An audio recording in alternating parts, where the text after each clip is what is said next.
એ ધૂંધલી હતી. તેમનો જે પતિ હતો આત્માદેવ, એ પોતે એ ઘરેથી નીકળી જાય છે અને નીકળ્યા પછી એક નદી કિનારે જાય છે અને એ પોતે એને વિચાર આવે છે કે હવે મારે મરી જવું છે.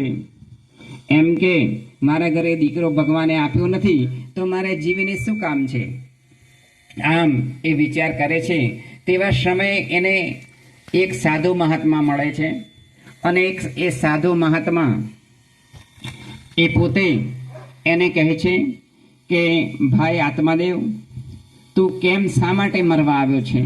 તારે એ કહે છે કે મારા ઘરે એમ કે અઢળક લક્ષ્મી છે, પરંતુ મને એમ કે ભગવાને દીકરો આપ્યો નથી, એટલે હું એમ કે મરવા માટે આવ્યો છું.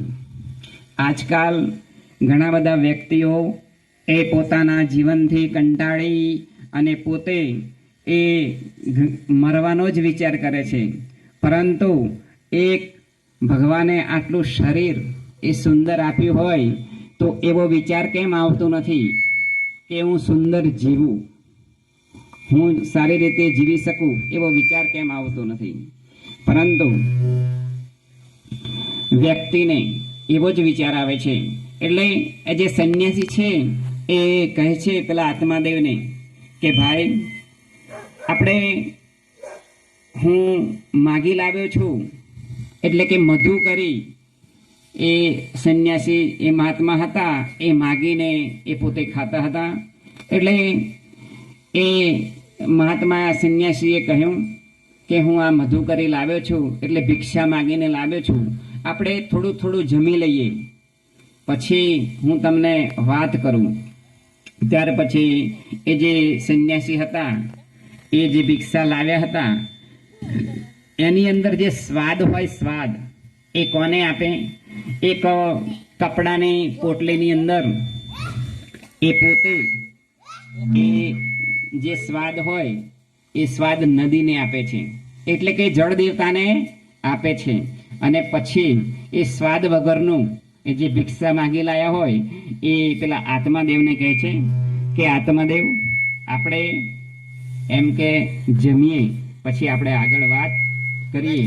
આમ કરી અને પછી એ વાત કરે છે શું કે તારા ઘરે ભલે દીકરો નથી, પરંતુ તારે દીકરાની શું જરૂર છે? ત્યારે એ કહે છે કે ના, મારે દીકરો તો જોઈએ. અંત સમયે મારું શ્રાદ્ધ કોણ કરશે?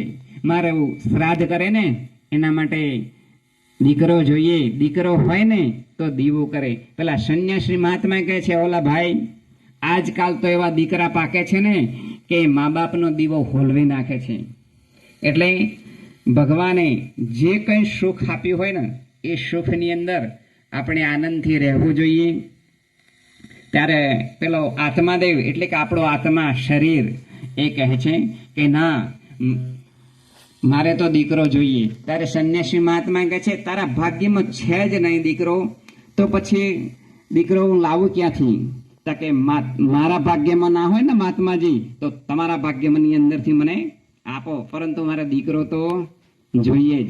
ત્યાર પછી આમ હઠ પકડી આત્માદેવે, એટલે એને એક અમર ફળ આપ્યું અને ફળ આપીને કહ્યું કે લે, આ જે ફળ છે ને એ તારી પત્નીને તો આપજે, ખવડાવજે, એટલે તારી પત્નીને એમ કે દીકરો એક દીકરાનો જન્મ થશે.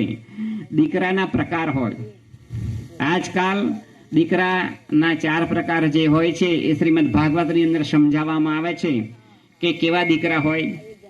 તો એક તો લાયક દીકરો, બીજો નાલાયક દીકરો, ત્રીજો વેરી દીકરો, અને ચોથો એ સેવક